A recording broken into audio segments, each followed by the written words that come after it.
Well, so to what extent, if this isn't too personal a question, to what extent are Okay. you supporting him? And Oh, a good bit. have you considered removing the support? That's a scary move to make and a scary move to contemplate. Well, I mentioned before briefly, it's not really my story to get into, it's his story, but we've had some addiction struggles. I think a lot of parents out there, I think we should openly talk about that just because if you're around a bunch of parents who have teenagers and 20-year-old range kids, there are more stories of addiction than you realize right now with the I mean it's like frightening. It's actually terrifying. But, there's a path I could see that he could go down if we're like, all right, we're withdrawing all support and go out there. I think that he could go down a path that we really would be. He's gone through treatment, he's doing fine, he's doing really well, but he needs, again, everybody needs something different. And if I just had the one child, the 25-year-old, he and his wife just bought a condo in the financial district of San Francisco. Okay. Okay, there I don't I he started being self-sufficient when he was a junior in college, paid completely his own way, got the Zell Miller scholarship, paid his own room and board at that point. So he was completely taking care of himself from junior year of college on. And then, I could be like, look what a good mother I was. I said, you're on your own. He said, okay. Now he owns a condo in downtown San Francisco, whereas the other one is 1 mile away from me and here, and we own the house that he lives in, and he pays us a small amount of rent. Now we do expect him, he pays his electrical bill, he pays his water bill, he pays his car insurance, right? Hmm. But we're here as a safety net for him. And I'm fortunate that we can. And, I'm sure there are people who might have different children than I have, or even the me that did not have the child I have now, who would say, well, you can't do that. He's just going to take advantage as long as you'll let him. And that's easy to say. I might have said the same thing, but after, the path that we've gone down, he needs that safety net and he needs that support. Yeah. And This is called scaffolding in the well, teaching world. exactly. Yeah. Right. And accept and understanding that not everybody needs the same thing from Yeah. you. Yeah, and the idea is, and it's hard work, and as a parent, you don't want to be doing it when they're 24, but Right. you can be, when do I remove this support? When do I remove that Exactly. support? And how can we get you to a point where you no longer need this scaffolding? It's a hard thing to do, but this is what we're talking about. It is not easy. And again, if you had asked me, 30 years ago, I'm like, oh, you just tell them like my dad told me, we will pay for you to go to college. Then you're on your own. And when you're on your own, you're on your own. Yeah. And I'm like, all right. And I believed it. And that's what I did. And then, you make the plans, then life happens and you're like, oh, Well, one size doesn't fit all in parenting. I actually really admire that you've that you're not dogmatic about it. I'm sure Right. your years in education taught you not to be, and that's good. Yeah. I want to go a slightly different direction, and gets back to you. Succeeding today requires social media. It cannot be escaped. Um, your access with social media turned on you. I want you to talk about that a little bit. Well, it's funny. Social media really did help me build who I am today. And then I fled. It started, I mentioned that first little Facebook group that I started, and I started it in 2015 because I wanted a place that I could be the teacher in the room. You understand, as a teacher, Mhm. and there's a lot of bad information about every topic, right? And when you're talking about intermittent fasting or whatever it is, a lot of ideas are out there, and you're like, well, these are the ideas that that I think are true, and this is the way I would like to mentor people going through the process. And so I'm going to create a place where it's my place, and you don't have to like my place, you can go to another place, but if you want to be in my place, this is how it is here, right? And so I started running those groups and ran them very much with the same mentality of an elementary school teacher, which is apparently a great training for managing adults as well. Be nice, treat people how you want to be treated. Remember that book, Everything I Learned in Kindergarten. Everything I Yeah, know, I learned in kindergarten. yeah, yeah. Share, be nice, all that stuff is true. And so, like, we didn't put up with trolling and people, we didn't put up with that. And so word got out and our groups grew and grew and grew. And by the time I left Facebook in early 2021, we had over 500,000 or right about 500,000 combined members in all the groups. But it became such a all-encompassing job that it was miserable because instead of helping people with their intermittent fasting journey, I was a principal. I was the principal of the school. And I had a team of moderators. They were all volunteers who very much believed in the mission of intermittent fasting and the work that we were doing. I had over 100 moderators from all around the world. Somebody in India, somebody in Egypt, people in Australia. So when I was sleeping, they were awake. There was always eyes on the community, keeping it going, keeping it positive. It took a lot of work to keep that classroom going. And something happened while I was sleeping in the summer of 2020. Something, that was a very supercharged time. If you think back to the Yep. summer of 2020, something happened while I was sleeping. And it was the same week that Fast Feast Repeat was a New York Times bestseller because I was at the beach when that happened with some friends. And we were celebrating that. But then something happened. Someone didn't like the way it was managed. And the first thing this person did, I was asleep, I didn't manage it, but moderators did it. They went to the reviews on Amazon of my new New York Times best-selling book, all these 5-star reviews. They could put a 1-star review and said some very negative things about me as a person based on this experience that had happened in my Facebook community while I was asleep and wasn't even aware of what was happening. And then I was like, this is not for me. I reject the culture of just feeling like you can just say anything about anybody at any time and like these are not real people. Every person we're real people. And I was like, I would like to help people, but I don't want it to feel miserable. So that was when I left Facebook. I started making the plans to leave Facebook because I want to help people, but without like feeling like I'm on a stage. I don't want to be famous. I just want to help people with intermittent fasting. And we left we left Facebook, closed down those groups, archived them, and I started a paid community. And it's not expensive. It's like $9.99 a month, and about 1% of my audience followed me, but it was enough. And at 1%, they are there and they are loving and they are the best of the community and they help each other and they understand the mission. They're there because they want to help each other or they need support themselves. And so it once again feels like a classroom of loving support. Yeah. But the big world stage was not for me. So your son is potentially going to enter that big world stage. I assume Yeah. he has pretensions to, I don't mean to call them pretensions. He has a desire to expose himself to the world and let people see him. Uh, Two questions. One, how can you help him safely navigate social media? And two, him being more of a native than you are in social media, how can he Yeah. help you? Well, that's a great question. And do you know Glennon Doyle? Are you familiar with her work? Not at all. Glennon Doyle, she started off as a blogger. I guess she's now writes books.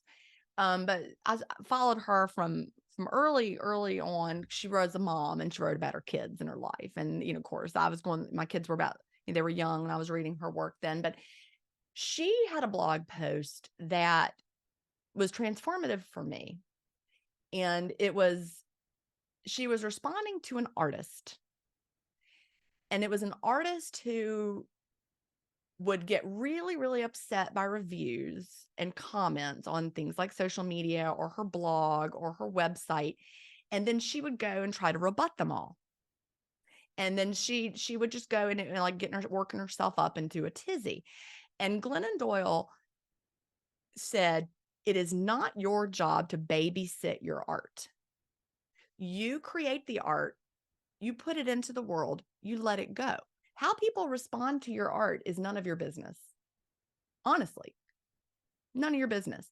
You put the art out into the world and then you walk away from the art, and people are free to take it and interpret it as they see fit, not your problem. And so after reading that, I was like, I don't need to read negative reviews. I don't go to Amazon and read the 1-star reviews. I don't do it because those are not my people. My work, they did not like my work for whatever reason. That is none of my business. My work is helping people. It's not going to please everybody. So that's the message. That was a very powerful blog post. I guess if people just wanted to Google Glennon Doyle, don't babysit your art or something, it might would come up. But the whole idea that when we're creating, it is our responsibility to put the best thing out into the world that we can create. It is not going to appeal to everybody. And if you try to appeal to everybody, you really end up appealing to no one. So that's my message for everybody. And the thing about social media is people may not know this, but most people, not me, because I can't do it, but most people out there on social media are not managing their own social media. Now, I'm in a health and wellness community with names you would recognize. They do not post their own Instagram posts and reply their own Instagram replies. They're not even reading your replies. You think that person is replying to you, they are not. Well, me, it is me. It is me replying, because I'm not going to turn that over to anybody. That's just not who I am. But most of the time, that's not really who's doing it. So, if you go on to somebody's Instagram page and say something negative in the comments, they're not seeing it. People who work for them are seeing it. But because I manage my own Instagram, I do see it if someone goes on and says something negative. And so that's hurtful. So I don't do a lot of posting on Instagram, just because, I'm now at that point where people find me through my podcast, they read my books. If I resonate with somebody, if they like my message, they can find me, they can come and be part of my world. But if I don't, if they think, man, that Jen Stevens, I don't like her at all, that's okay too. There's somebody out there they will like. So to protect myself, I have really stepped away from social media, because it does hurt my feelings when someone's like, hey, I listened to your podcast and I don't like it. Like somebody said that to me on Instagram. I posted a picture of me and my husband because I'm a person, and like, here's me and my husband. They're like, hey, I don't like your podcast. Could you do it differently? And I'm like, go write an Apple review if you would like. You don't have to listen to it. Listen to something else, right?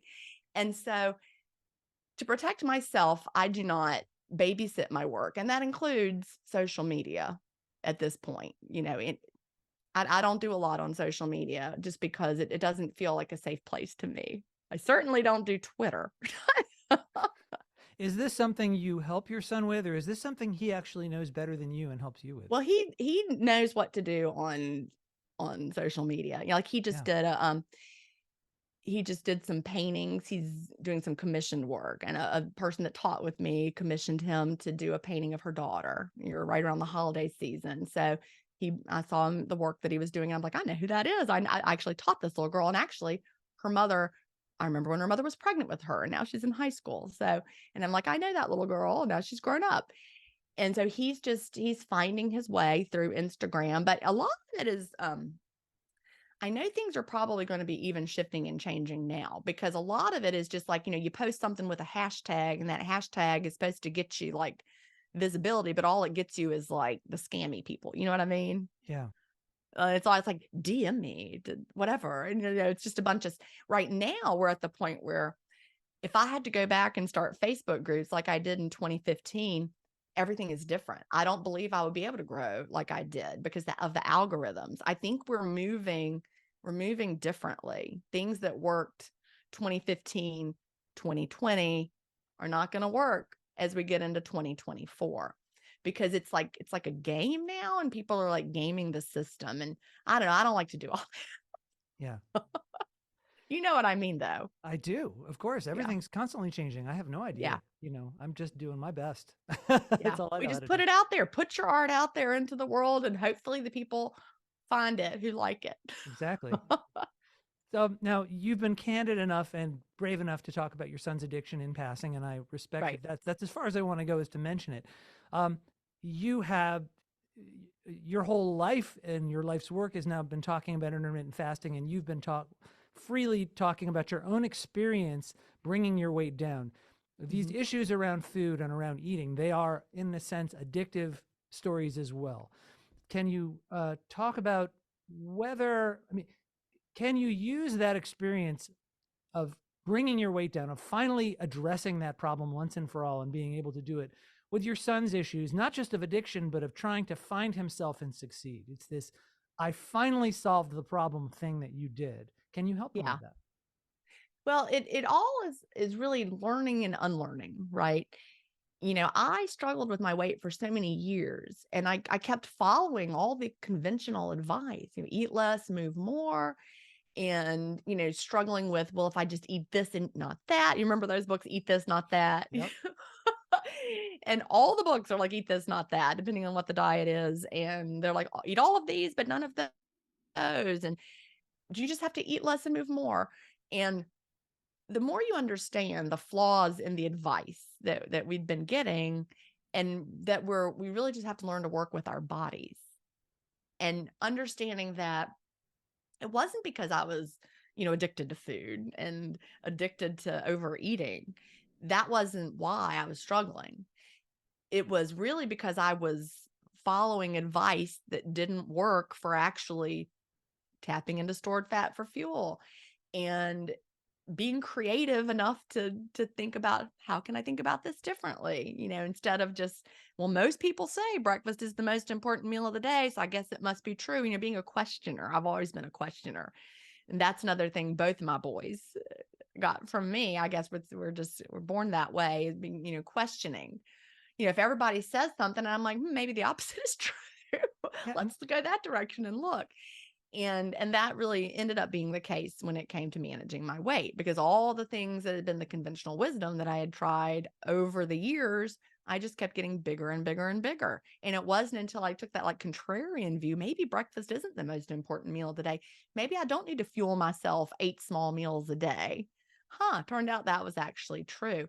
So by figuring out how to work with my body, you know, I I actually feel like in the past I had kind of a disordered relationship with eating, but now that I do intermittent fasting, that noise is all gone. And, I don't feel like, I have a food addiction, or really, everything with, biochemically. Before, when I was eating all the time, maybe my brain was kind of in an addictive state, but now that I'm doing intermittent fasting, I have that period of the day when I'm not eating at all. And so, food is not calling to me. Yeah. So what you've said to me just now is that you changed your relationship. You say with your eating, but I'm going to expand it a little bit to yourself. Yeah. Conventional wisdom was not working with who you were, and Mhm. you were brave enough and insightful enough to move out of that and say, "Well, what would work with me?" And in a Right. sense, it's the same struggle in a different topic with your son. Mhm. Making money the conventional way, they say do this, they say do that, but that's really not going to work for me. And so the question is, Exactly. well, what is going to work for you? Well, and that's we've told all of our kids, go to college. If you have to get loans, that's okay. It's all going to be worth it. When you get out of college, you're going to make so much more money. You're going to be successful because you've got that college degree. And, we see, is that really working well? Maybe not. And this boy of mine, when he was at Savannah College of Art and Design, very expensive. Of course, Yeah. we didn't make, we had made too much money to qualify for any kind of anything. So we're paying the whole thing. It's very expensive college. And fortunately, we were able to pay for it. But when he was in his second year, first quarter, and he said, I am wasting my time here. Can I come home? I said, yes, come home today if you really would like to. And so he came home. And, instead of just continuing to invest in something that was not taking him, he knew he knew, he's like, it was before he had started painting, and he, was not doing the music. And he's like, there's nothing here I want to do. I'm wasting my time. I said, well, then come home. And how many parents would have tried to force him to stay there, or, force them down this path that we've been taught is the only way. And then they graduate. I mean, he's 24 and still figuring out what he wants to do. And he's figuring it out, but he has no debt. He has zero. He doesn't have a credit card. He has a debit card. How many of his peers went off to college, played the game, graduated? Now they have a lot of debt and they still don't know what they want to do, but they're now trapped with a lot of debt. So that's just a little side note there, but it's worth thinking about. It's a conversation I think worth having as a society. I remember I went to the Gifted conference one year in Georgia, the State Gifted Conference, and the keynote speaker was the president of West Georgia University. And he talked about problems in our education system, and how he said it's like we've designed an education system where the end goal is for everyone who comes out of it to be a university professor. Yeah. Think about that. I was like, that's kind of brilliant, because he's not wrong. Mm-hmm. Yeah, like the end result is you will all be university professors. And we're in such a different time now that, this boy of mine, he gifted, skipped a grade. This is the one that dropped out of SCAD, the creative one. And school was not a good fit for him. He did not need to go through college. Maybe one day, maybe when he's 35, he'll say, I would like to go back to college and study whatever it is. And then he'll be ready to do that. But I think we try to force our kids to be ready to know exactly what they want to do before they're really mature enough to know, if that makes sense. I didn't learn who I was till I'd been teaching for 28 years. What would you like your son to know? Well, I would like him to know that he is capable of figuring out what he wants to do. And sometimes he gets trapped in the whole comparing himself to the people he grew up with kind of a thing. Like they're super successful because they, have this job. He would hate those jobs that they've got, though. He would not feel good about it. And so I would want him to know that, comparison is the thief of joy, and that we're not all meant to have the same exact path that society has told us we're all going to have, and that you've got to find what lights you up and that you can enjoy doing. Also, like I said earlier, you also have to have a job to pay the bills. And, until you can figure out how art is going to pay the bills, you have to do something else to pay the bills, and you must work. I talked about how we're helping him out, but we're not helping him out while he's just sitting at the house doing nothing, right? He also has a job that he goes to. And, we live in a very expensive beach community. So he could not afford to live here without our help. So I think that's important, but that we're proud of him, just as proud as we are of the other son, the son who is, living his dream job in San Francisco, married, bought a condo. We're just as proud of Will living here, paying a tiny little bit of amount of rent to us, working hard, figuring out how he wants to live his life. I'm just as proud of him. In fact, maybe a little more proud, because he's had to struggle. It's easy to be proud of the one who just succeeded despite you, right? Yeah. What would you like people to know about your son? Well, I'd like you to know that he is going to be fine, because he has that strong drive to be fine. And for everybody listening who has a more challenging to parent child who does not follow the norms, you just love your child. And you might have to not have those same conversations with them that maybe your parents had with you, and understanding that, when they get to a certain age, they've got to find their way. But it is also okay to help them.